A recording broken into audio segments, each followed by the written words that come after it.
अस्सलाम वालेकुम व्यूअर्स, आप देख रहे हैं दी जर्नलिस्ट। मैं हूं ख्वाजा आफ्ताब हसन और आज हम पाकिस्तान फ़िल्म इंडस्ट्री की एक ऐसी लेजेंडरी शख्सियत के साथ उनके घर पर मौजूद हैं जो अगर कहा जाए कि जिन्होंने पश्तो फ़िल्म को एक शनाख्त दी तो बेजाना होगा। और मेरी मुराद मोहतरमा साबरा सुल्ताना साहिबा से है। अस्सलाम वालेकुम मैम, कैसी हैं आप? ठीक है जी, अल्लाह का शुक्र। आपका बहुत शुक्रिया कि आपने वक्त दिया हमें। अच्छा, ये मतलब हम अपने व्यूअर्स को ये दिखाएंगे भी कि आप जिस तरह ज़िंदगी गुजार रही हैं, तो मैम आपको क्या लगता है कि इसकी इस सूरत हाल में ये कोई एक आर्टिस्ट के हवाले से देखा जाए तो ये कोई मतलब बहुत उसको आसान ज़िंदगी नहीं कहा जा सकता। तो आपको क्या लगता है कि इसकी क्या वजह क्या बनी कि आप जो है एक ऐसी आर्टिस्ट जो पश्तो फ़िल्म की शनाख्त है, जो 71 में कैरियर का आगाज़ करती है और एक ऐसी फ़िल्म से आगाज़ करती है जिसकी अपनी एक हैसियत है, अजब खान आफरीदी की, जिस फिल्म का नाम था। तो थोड़ा सा हमारे व्यूअर्स को बताइएगा ज़रा। मेरा ख़्याल है कि बिस्मिल्लाहिर्रहमानिर्रहीम, मुक़द्दस महीना है रमज़ान का, और मैं अपने देखने वालों को सलाम पेश करती हूँ। अल्लाह ताला की रहमतें रहें सब पे, आप जो देख रहे हैं। ज़िंदगी दुश्वार या मुश्किल इंसान ख़ुद बनाता है, क्योंकि अल्लाह ताला फरमाते हैं कि अपने आप को आप जितनी आपकी गुंजाइश है, जितनी आपकी चादर है, उतना पाँव फैलाएं। रस्म व रिवाज, गैर ज़रूरी रस्म व रिवाज से परहेज़ करें। गुर्बत का एक जो वजह है ये भी है कि हम लोगों ने गैर इस्लामी रसूमात को अपने ज़िंदगी में दाखिल कर ली हैं। तो मुझे नहीं लगता कि ऐसी कोई बात है, क्योंकि आर्टिस्ट है वो भी हर इंसान 2 वक्त खाना, या किसी को 2 वक्त का खाना नसीब है, किसी को 1 वक्त का है। और सर छुपाने के लिए घर होना चाहिए, पहनने के लिए कपड़े होना चाहिए, पेट में थोड़ा सा खाना ज़्यादा हो या कम हो, मुरगन हो या सादा हो, तो शुक्र अल्लाह का अदा करना चाहिए। तो मैं नहीं समझती कि मेरी ज़िंदगी में अल्लाह का शुक्र है, मेरा घर है, सहूलियात हैं ज़िंदगी की, और बिजली है, पानी है, हर चीज़ है, यूपीएस लगा हुआ है, और शुक्र अल्लाह का। मैं समझती हूँ कि और मुझे अच्छा लगता है कि मैं एक सादा ज़िंदगी गुजारूँ। मतलब ये इसका मतलब ये हुआ कि ये आप अपनी मर्ज़ी से ये नहीं, मर्ज़ी तो अल्लाह की है। ठीक। किसी को उरूज मिलता है, किसी को देखें ना, हर उरूज के बाद फ़नकारों को आप ज़रा नज़र दौड़ाएं कि बहुत से फ़नकार ऐसे हैं जो बहुत उरूज पे गए, फिर वो ज़वाल पज़ीर हो गए। ज़वाल पज़ीर हुए तो कुछ ने अपने दिल को लगा लिया कि हो हमारे इतना उरूज था, और अब हम इसकी सबसे बड़ी मिसाल है। ऐसा गम लगाया है कि अल्लाह को प्यारे हो गए। फिर और भी कुछ फ़नकार हैं जो रोना रोते थे कि ये इतना हमारे पास था। कुछ लोग कुछ के पास बहुत पैसा भी है, बड़ा कुछ है लेकिन बीमारियां ऐसी लग गई हैं, लकवा हो गया, फॉलिज हो गया। अल्लाह ताला उनको सेहत अता फरमाए, आमीन। मकसद ये है कि आप ये देखें कि आपकी ज़िंदगी में है क्या इस वक्त। अगर नहीं था तो क्या नहीं था भाई, अच्छा गाड़ी ही थी, अब गाड़ी नहीं है तो आप रिक्शा टैक्सी में सफ़र कर लें। अगर आप के पास और कोई ऐसी मतलब चीज़ें नहीं है जो जिसे हम क्या कहना चाहिए, सहूलियात कह लें, सहूलियात भी नहीं कह सकते बल्कि आराइश कह लें, ज़िंदगी की आसाइश कह लें। सही। तो उसमें ये कि नौकर चाकर अगर आपके पास नहीं तो आप घर का काम खुद कर लें। वैसे भी आप अगर काम करते हैं तो आपकी सेहत अच्छी रहती। अब मैंने देखा कुछ लोग बूढ़े हो जाते हैं तो वो कहते हैं कि अब छोटे काम करें, हम बैठे रहें। वो क्या है, फिर पेट का मसला, गैस का मसला, मोटापा, सेहत के हवाले से कई मसले। हाँ जी, दिल की तकलीफ़ें, जोड़ों का दर्द। तो घर का काम कर लें, थोड़ा जितनी ताकत है आप घर का काम लें। नौकर नहीं है तो कोई बात नहीं, आप अपने घर का काम बने, आपके काम रुकता नहीं है। आप जितना भी बढ़ाते जाएंगे अपने सहूलियात को, बढ़ती जाएंगी। एक गाड़ी होगी तो कहेंगे चलो एक गाड़ी एक और होना चाहिए जो बच्चों के लिए हो, एक गाड़ी होना चाहिए दादा दादी के लिए हो, एक गाड़ी होना चाहिए। आपके पास कितनी गाड़ियाँ थी? मैंने तो एक गाड़ी रखी थी। कितना अर्सा पहले थी आपके पास? मेरा ख्याल है 60 70 तक, 74 तक नहीं, हाँ 75 तक थी।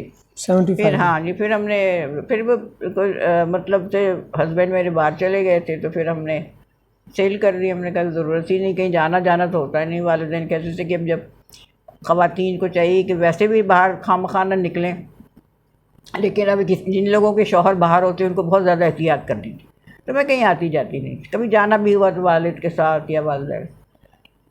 तो मकसद ये कहने का कि मुझे इन चीज़ों का कभी गम हुआ नहीं। अभी मुझे ज़रूरत पड़ती है तो मैं रक्षा या ऊबर कर देती हूँ या करीम कर देती हूँ, आराम से चली जाती, कोई मसला नहीं।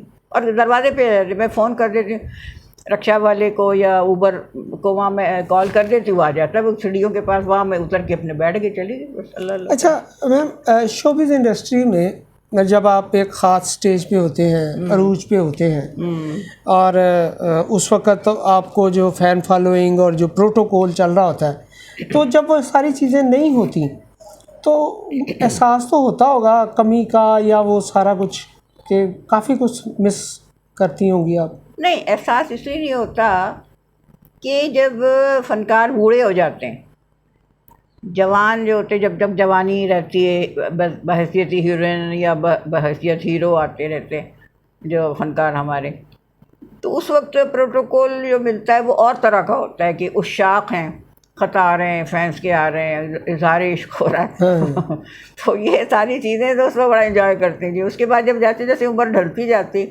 तो वो सारा वो खुद भी बेचारे बूढ़े हो जाते होंगे आपको भी खतूत आते थे? बहुत ज़्यादा खून खून से लिखे हुए खतूत अच्छा। आते थे, और बड़ी तारीफ़ें जी, मलका हुस्न है आप, और हम कब दीदार करेंगे, ये है वो। मैंने कभी जवाब जब, अच्छा भाई शुक्रिया आपका, जवाब मैं दे दी थी, कदर करती थी। अच्छा, आप बाकायदा ख़तों के जवाब देती रही हैं? ख़तों के जवाब, और वो कहते थे कि हमें कोई आर्टिस्ट हमारे ख़तों के जवाब नहीं देता सिवाय, बल्कि आर्टिस्ट तो शायद पढ़ते भी बहुत कम होंगे। नहीं होंगे जी, वो तो आप रिप्लाई भी करती रही? हाँ, रिप्लाई में करती थी। तो बड़ा, मैंने कहा अच्छा अल्लाह का शुक्र है कि भाई ये है मेरे फैंस हैं तो इनकी कदर करनी चाहिए। तो मैं बड़ी मतलब उनको ख़तों के जवाब भी देती थी। तो अब ये तो मेरा घर का जो लेटर बॉक्स था वो फुल होता था, तो मेरे वालिद साहब बड़े चिढ़ते थे, क्या मुसीबत है रोज़ाना ख़त निकालते रहो, ये कितने लोग इतने। फिर कहते थे, मैंने कहा नहीं, जवाब ज़रूर देना। फ़ोन आते तो फ़ोन नंबर किसी तरह उनको तक पहुंच गया, घर का ही उस वक्त तो दौर था नंबर का। जी जी। हाँ, किसी ने कहा जी आपकी हेलो बहुत अच्छी है। तो एक दिन वालिद साहब को बड़ा गुस्सा आया, कहते तुम हेलो जो बोलती हो ज़रा ऐसे स्टाइल से ना बोला करो, तो ऐसे करो। मैं कहते हाँ हेलो क्या, मैंने कहा नहीं पापा मैं आर्टिस्ट हूँ, मैं हेलो। वो आपका, चूँकि आप सदाकार भी नहीं है रेडियो पे, तो ज़ाहिर है वो जो तरबियत है वो तो लाजमी बात है। तो वो मैंने कहा मैं हेलो बड़े स्टाइल से, मैं पीछे पड़ गया आगे आपकी हेलो वाले साहब को। मैंने कहा अच्छा पापा मेरे वालिदैन भाई जो कहते हैं। अच्छा, आप जैसे आप बता रही हैं, आपने देखें रेडियो पाकिस्तान कराची में भी काम किया आपने, पीटीवी पे भी किया, फिल्म में भी किया, तो मतलब वो वालिदैन की इजाज़त के बगैर कर लिया सारा कुछ? नहीं कि मेरी क्या मजाल। तो वो मतलब वो कैसे गुजारा जब आप इन तीनों मीडियम्स में आप काम कर रहे हैं?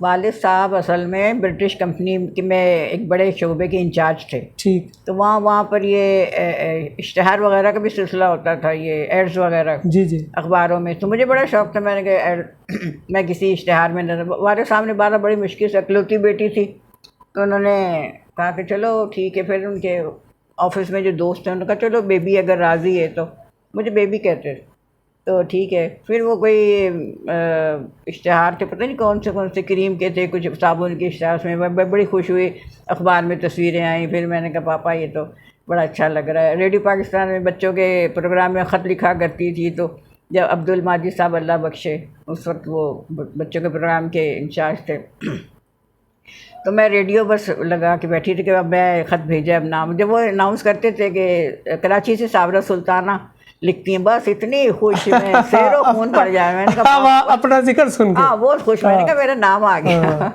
फिर मैंने कहा ड्रामों में काम करना चाहिए। फिर मैंने वहाँ पर ऑडिशन दिया, आगा नासिर साहब होते थे उस वक्त, तो फिर उन्होंने बुलाया मुझे, पता नहीं कौन से उसके ड्रामे का नाम नहीं मुझे याद रहा, काफ़ी पुरानी बात।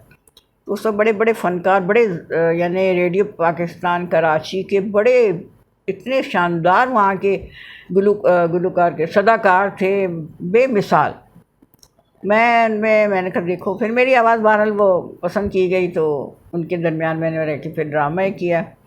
उसके बाद में फिर मैंने कहा कि फ़िल्मों में भी काम करना चाहिए। वालिद साहब ने कहा तो फ़िल्मों में तो नहीं, उन्होंने कहा नहीं फ़िल्मों में भी काम करने। वो अब वालिद साहब देख रहे थे कि मैं आहिस्ता आहिस्ता ना उसी तरफ जा रहे वो जैसे पंजाबी में कहते हैं ना चौड़ होती हैं। ठीक। तो मैंने कहा अच्छा ठीक है। तो एक फिर वहाँ वालिद साहब के एक दोस्त थे, इंडिया के रहने वाले थे वो, तो उन्होंने कहा कि ईस्टर्न स्टूडियो जो है कराची का, उसमें कुछ फ़िल्में बन रही थी उस वक्त, काफ़ी बन रही थी उस वक्त कराची में फ़िल्म इंडस्ट्री थी। अभी तो ख़त्म हो गई कब की। तो वहाँ पर फिर उन्होंने कहा कि अच्छा ठीक है, करो भाई काम करो। तो फिर एक फ़िल्म थी इंसाफ, सबसे पहले वो मैंने इंसाफ फ़िल्म में काम किया। उसमें नीलो बाजी और कमाल साहब जो थे, उनका फर्स्ट पेयर था, मेरा सेकंड पेयर था। अच्छा। तो उसमें मैं बड़ी खुश हुई थी। फिर बस ख्वाब देखती रहती थी कि अब फ़िल्म चलेगी, मेरा नाम आएगा, अखबारों में तस्वीरें आएंगी, पोस्टर लगेंगे, बस वो तस्वीर करती रहती। फिर उसके बाद ऑफ़र आई, फिर एक फ़िल्म थी छोटी बहन, वो रानी और मैं थे, और एक थी तुम ना मानो, उसमें बहार बाजी और हबीब साहब अल्लाह बख्शे, तो वो सेकंड पेयर में थे। वो उनके जो प्रोड्यूसर साहब थे, उनके बेटा जो था वो उसको बस बतौर हीरो वो लॉन्च करना चाह रहे, तो उन्होंने फिर उनके साथ मेरा जोड़ा बनाया। तो वो हो गया। फिर शबाब के रानवी साहब को नई हीरोइन की ज़रूरत थी, यानी अपनी फ़िल्म में वो नई लड़की मुतारिफ़ कराना चाह रहे थे। उन्होंने देखा, जब वो ये फ़िल्में देखी तो उन्होंने फिर कांटेक्ट किया यहाँ कराची में। उन्होंने कहा भाई ये लड़की जो है, इसे हमारी बात कराएं कि मैं अपनी फ़िल्म जमीला बना रहा हूँ, उसके टाइटल रोल है और हीरोइन के तौर। बस वो तो फिर मैंने कहा कि पापा से कहा पापा आप तो अपने जो है ना, आप काम जो कर रहे हैं ब्रिटिश कंपनी को, उसको अल्लाह हाफिज़ कह दें और अब लाहौर चलें। अच्छा।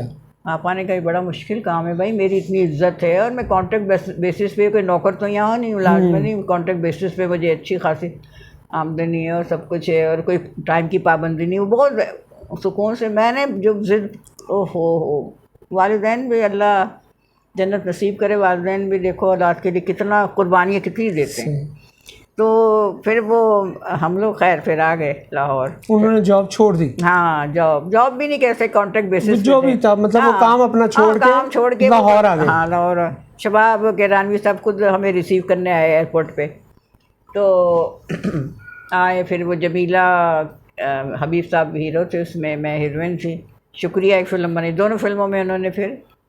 अब उसके बाद जब मैं आई तो फिर लाहौर के प्रोड्यूसर्स जो थे, उन्होंने कहा भाई ये नई लड़की आई, उन्होंने कहा हम भी फिल्म में, लेकिन मुआहदा हमारा था उनके दो साथ। फिल्म, हाँ जी, दो फिल्मों से पहले नहीं करेंगे। हाँ। ठीक। फिर वो ऐसा ही हुआ कि दो फिल्में से जब फारिग हुई तो फिर काफ़ी फिल्में, बर्मा रोड और ताजमहल, पता नहीं काफ़ी फिल्में फिर मैंने की। तो काफ़ी वो दोनों फिल्में बड़ी कामयाब रहीं, जमीला और शुक्रिया बड़ी कामयाब फिल्में रहीं। तो फिर ये चलता रहा सिलसिला। अच्छा, आप मतलब ये पाकिस्तान फिल्म इंडस्ट्री का वो दौर है जिसमें सब्जेक्ट, म्यूज़िक और दीगर तमाम जो लवाजमात थे फिल्म पे, उस पर तवज्जो दी जाती थी, और जो जो इन पे तवज्जो हटी तो फिल्म इंडस्ट्री भी ज़वाल पजीर होती रही। आपको अपने उस दौर में जो आप मुख्तलिफ़ आर्टिस्टों के साथ भी आपका प्यार रहा, तो आपने किस आर्टिस्ट को समझा कि ये सबसे उम्दा अदाकारी में भी है और रख रखाव में भी है, और ज़ाहिर है आप चूँकि ख़ुद बंगश पठान हैं तो मतलब एक हर मकतबा फ़िक्र का अपना एक सोच भी होती है, उसके मुताबिक कौन सा बंदा आपको लगा कि ये बंदा बड़ा? नहीं, जहाँ तक तो अदाकारी के हवाले से अगर मैं बात करूँगी, अदाकार हमारे माशाल्लाह फ़नकार हमारे किसी भी मीडिया से, चाहे वो स्टेज के हों, चाहे फ़िल्म के हों, चाहे टीवी के हों, हमारे फ़नकार माशाल्लाह बेमिसाल है। सब जितने भी हमारे हैं, मतलब सुपरस्टार से लेके बी क्लास तक, हम अपने दूसरे मुल्क के फ़नकारों से भी मुकाबला कर सकते हैं, उसकी तो कोई बात नहीं। सब बहुत अच्छे थे। खूबसूरती का जहाँ तक ताल्लुक़ है, हमारे दौर में इतना अच्छा मेकअप नहीं होता था, हमारी अपनी शक्ल सूरत जो थी, थोड़ा बहुत मेकअप बस। लेकिन ये कि आजकल का मेकअप तो इस तरह है कि आप जैसे इंडिया की आर्टिस्ट हैं, अगर आप बगैर मेकअप के देख रहे हाँ, हैं शक्लें ही बदल जाती हैं, बिल्कुल ऐसे, बिल्कुल फला देख के ऐसे ही यकीन नहीं आता कि ये सुपरस्टार है, ये फलां है फलां। तो उस वक्त हमारी अपनी जो थी, हमारी थोड़े हल्का फुल्का मेकअप, लेकिन हमारी खूबसूरती अपनी थी। बिल्कुल। तो खूबसूरती के मुकाबला अगर किया जाए तो इंडिया के आर्टिस्ट से कहीं ज़्यादा खूबसूरत हम लोगों के अदाकार, चाहे वो हीरोज़ हों, चाहे हीरोइंस हों, चाहे ख़वातीन हों, चाहे मर्द हजरात हों। तो इसमें तो हमें फ़ख्र है। और फिल्म जो थी उसमें होमवर्क बड़ा होता था। एक स्टोरी पे, कहानी पे बड़े दिनों तक बैठते थे कि उसकी नोक पलक संवारना, भाई ये शॉर्ट डिवीज़न करते थे कि भाई इस तरह, यानी यहाँ तक ये होता था कि कैमरा, कहते कि कैमरा पोजीशन क्या होगी, ये कि ये होगी, यानी पूरा मुकम्मल, बस सेट पे पहुँचे और शूटिंग शुरू हो गई। अब तो ये अफरा तफरी फिर बाद में बन गई, करके फिर होमवर्क करके, बिल्कुल ठीक। तो फिल्में बड़ी अच्छी और बड़ी अच्छी फिल्में बनी हैं, बड़ी फैमिली ड्रामा। आजकल की तरह वो नहीं था, ग्लैमर पे सारी तवज्जो ग्लैमर पे थे, ड्रेस और वो सारा, वो इंडिया की कुछ नकल में लोग निकल गए, सबकी तो बात नहीं कर रहे। कुछ लोग इंडिया की नकल में गए तो भाई मुख्तसर लिबास होना चाहिए और जिस्म की नुमाइश ज़्यादा होना चाहिए, डांस में एक्शन, ये वो सारा कुछ। लेकिन मेरे दौर में अच्छी फिल्में, सुपर हिट फिल्में बनी, उसमें कोई ऐसी बात नहीं थी, ना बेहयाई थी, ना कोई जिस्म की नुमाइश थी। कोई हाँ, रोल के हिसाब से अगर कोई ज़रूरत पेश आए कि जैसे अब कोई क्रिश्चियन है बताया किसी को, अब वो ज़ाहिर शलवार कमीज़ तो नहीं पहनेगी, तो उसके मुताबिक ड्रेस होगा। उसके मुताबिक। अब मिसाल के तौर पे मुजाहिद एक फिल्म थी, उसमें मैं पोलैंड की शहजादी बनी थी, अब उसमें ज़ाहिर ड्रेस ऐसे लंबा था ड्रेस, उसमें दुपट्टा वगैरह नहीं था। फिर एक फिल्म बनी थी आदिल, वो उसमें काफिर बताया था कि बाद में मुसलमान, उसमें भी ड्रेस इसी तरह का था, लेकिन अब वो चादर लपेट के बैठे रहते, जब शॉर्ट होता था तो फिर चादर हटा के फिर शॉर्ट दिया फिर। लेकिन ये कि ज़ाहिर शर्म तो महसूस होती थी, लेकिन वो रोल अब किरदार ही ऐसा था। फिर भी जब मैं मुसलमान हो जाती हूँ, यानी उसमें फिल्म बनाया, तो फिर वो अच्छा ड्रेस, लंबा ड्रेस, सारा अपना। अच्छा, मतलब आपको ज़ाहिर है रेडियो का एक्सपीरियंस था और फिल्म में काम करना निस्बतन आसान होगा, लेकिन फिल्म की जो ज़रूरत थी रक्स, वो आपने सीखा या वो बस काम के दौरान ही जितना कुछ? ये असल में मैं समझती थी मुझ में कुछ खुदादार सलाहियत थी। अच्छा। क्योंकि बचपन में ना जब कोई आवाज़ आती थी ना गाने की, तो मैं खुद ब खुद हिलना जुलना शुरू कर दी। सही। फिर वो हमारे घर में वो था ग्रामाफोन, कभी कभी घर में कोई गाना वाना या रिकॉर्ड लगा लिया तो वो। फिर एक दफ़ा रात को मैं सोती नहीं थी जल्दी, तो वालिदैन ने एक दफ़ा ऐसे ही तजुर्बे के तौर पे गाना कोई रिकॉर्ड लगाया, तो गाना जब बजा तो मैं सो गई। अच्छा। तो वालिदैन कहने कि भाई ये अच्छा तरीका है, रिकॉर्ड लगा लो, बेबी सो गई। वो फिर मैं जब बड़ी ज़माने के जो गाने थे, तो जब वो रेडियो से कहीं से आवाज़ आती है, हमारे घर में रेडियो से या कैसे थी, तो मैं हिलना जुलना शुरू कर दी। वो रिदम सेंस मुझे कुदरती है, ठीक, मैंने सीखा नहीं बिल्कुल भी, लेकिन कुदरती तौर, अभी भी मैं इतनी उम्र है मेरी, लेकिन मैं जब कोई गाना बजता है तो मैं कुदरती तौर पे मेरे ये आजकल जो एक्शन है डांस के, अभी इतनी ज़्यादा तेज़ी से तो खैर मैं नहीं कर सकती, लेकिन अपनी कभी कोई बर्थडे पार्टी होगी तो उसमें जब मेहंदी होगी तो उसमें सब आंटी डांस करें, आंटी डांस करें, फैमिली फंक्शन में, फैमिली फंक्शन। अब मैं कह रही भाई मेरे पाँव में तकलीफ है, मैं लेकिन वो कर लेती हूँ। सही। लेकिन सीखा नहीं मैंने। वैसे ही गुलकारी भी है, गाना भी मैं गा लेती हूँ। मेहंदी हसन साहब ने के जब कराची में थे तो उन्होंने कहा कि सुना था कि आप गाने का शौक़ रखती हैं। मैंने कहा हाँ। उन्होंने कहा अच्छा, मैं फिर मेरे वालिद कहने लगे अच्छा अगर आप गाना सुन लें, अगर आप समझते तो इनको सिखा दें। मेहंदी हसन साहब मुझे सिखाने फिर आते रहे। अच्छा। घर पे, हाँ। तो कह रहे थे कि बड़ी अच्छी आपकी आवाज़ है, तो आप अदाकारी के लाइन में क्यों, आप गुलकार बने, गुलकारा बने। मैंने कहा अच्छा फिर तो, लेकिन खैर वो फिर वो चले गए, लाहौर आ गए। तो कितना अर्सा सीखा आपने उनसे? खैर महीना डेढ़ महीने। तो उससे कुछ बेहतरी आई आपके? हाँ, तो फिर वो गाना मैं गा लेती थी, लेकिन उसके लिए रियाज की ज़रूरत होती, प्रैक्टिस। वो बहुत ऊंची आवाज़ में सारे गामा पाधा सा सारे दापा बागा रेसा, वो इस तरह बोलते बोलते गला खुश कर सारे गामा सारे गामा, और फिर ऊँची आवाज़, फिर नीची आवाज़। तो मैंने फिर मैंने कहा चलो फिर, लेकिन अदाकारी के फिर मेहंदी हसन साहब जब मिलते थे कहते भाई बड़े अफसोस की बात, अच्छी आवाज़ से महरूम हो गया, अब आप सीख लेती तो बहुत अच्छी गुलकारा बनती है। क्योंकि गुलकारा की लाइफ थोड़ी ज़्यादा प्रोफेशनल लाइफ थोड़ी ज़्यादा होती है। मैं कहा बस अब किस्मत की बात है। तो अभी भी गाती हैं फैमिली फंक्शंस में? नहीं, अपने में गाती नहीं, क्योंकि फैमिली फंक्शन में तो ये होता नहीं कि बस ये लड़कियां वो डांस डेक लगा के डांस कर लिया, मेहंदी फंक्शन में इसमें आप तो वो घरों में मेहंदियों पे गाना भी नहीं, वो सिर्फ डेक ही चलते हैं। डेक ही चलता है। डीजे यहाँ चलता तक कि वो जो बेचारे ख्वाजा सरा जो वो सारा वो अपना साजिंदे लेके आते थे, ढोलक वगैरह, वो भी बेचारे अब कहते हैं कि अब हम तो डेक पे हम भी करने लगे डांस।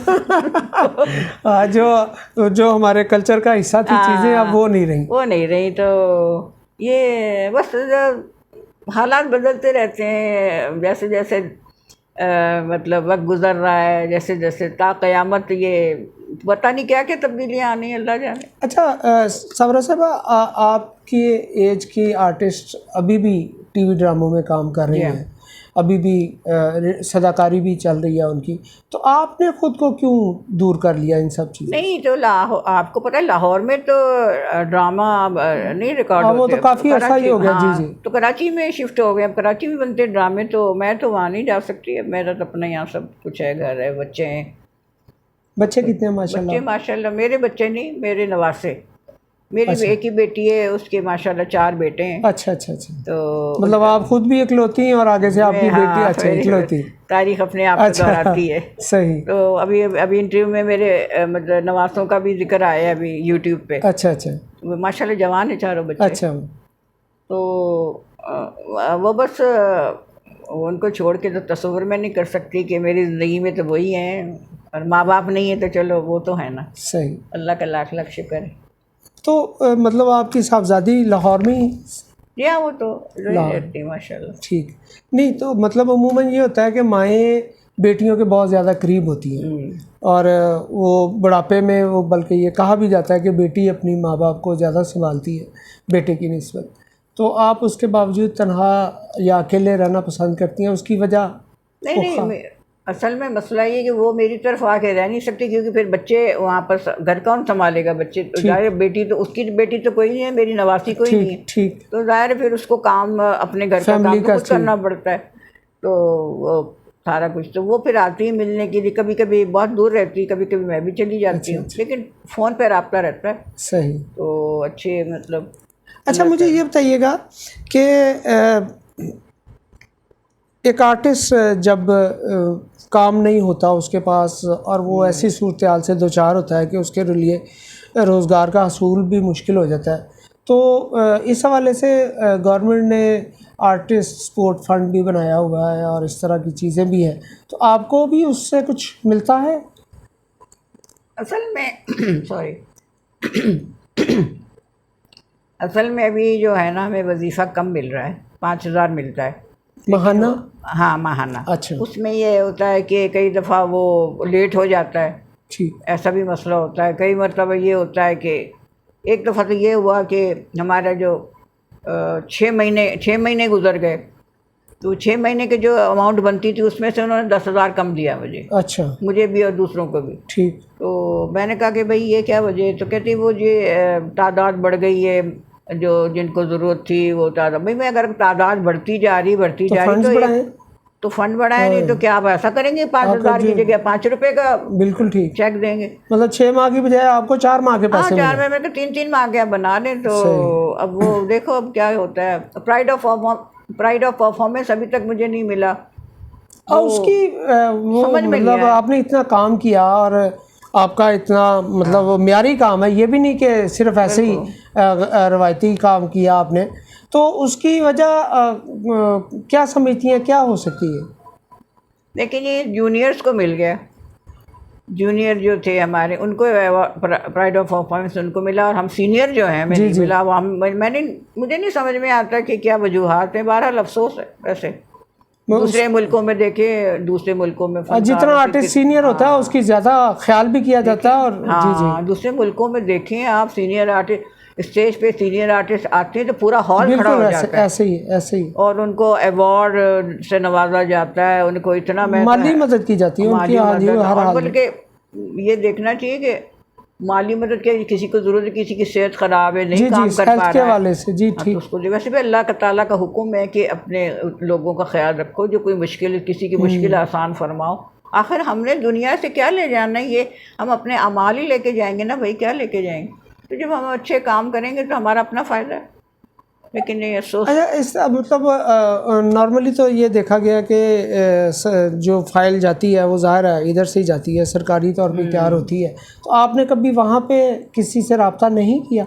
नहीं नहीं, ये जो अलहमरा आर्ट जी जी काउंसिल है, वहाँ पर सारी दरख्वास्तें जाती हैं। जी जी बिल्कुल। तो वहाँ तो 2-2.5 साल 3 साल हो गए मैं दरख्वास्त दिए हुए कि प्राइड ऑफ परफॉर्मेंस बस वो बनता अभी बिल्कुल। फलां को मिल गया, फलां को मिल गया। अच्छा भाई मिल गया, चलो मुबारक हो उनको, लेकिन हमें क्यों नहीं मिल रहा? जी बिल्कुल ठीक, ये जो मेरा जिनका हक है उनको मिलना चाहिए। हमें यहाँ 63 से हम काम कर रहे हैं, ज़रा अंदाज़ा लगाएं कि आज क्या है, सन 2022 आ जी गया, बिल्कुल कितने साल हो गए।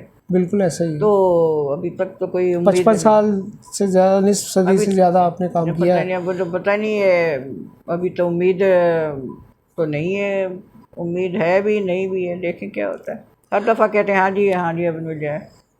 बहुत शुक्रिया साबरा साहबा।